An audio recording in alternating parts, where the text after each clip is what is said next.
King Abdullah of Jordan is in a very difficult position. He is aware that what's happening in Gaza puts him in a very difficult position with the Palestinian population in Jordan. And actually he's been one of the loudest to condemn what's happening in Gaza, and also coming out and rejecting the day after plans that Blinken has been trying to impose.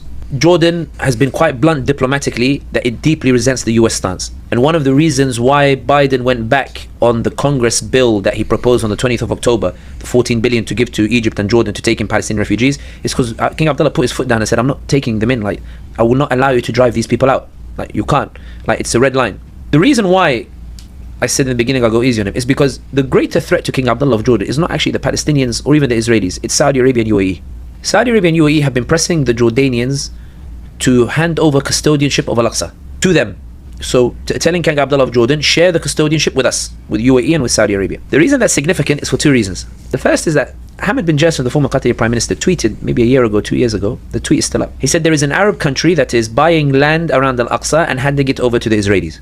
There are testimonies from Palestinians that I've spoken to who say that UAE is buying land and handing it over to the Israelis. If you remember, there was a coup, attempted coup last year on the Jordanian king, and 2 people were arrested.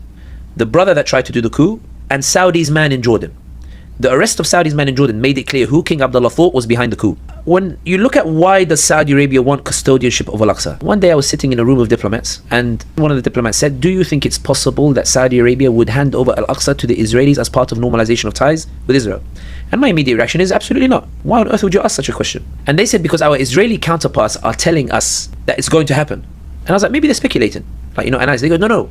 There's a difference between maybe, or we're negotiating, or we're talking, or it's possible. They're not saying that. They're talking as if it's a done deal that Al-Aqsa will be handed over to the Israelis.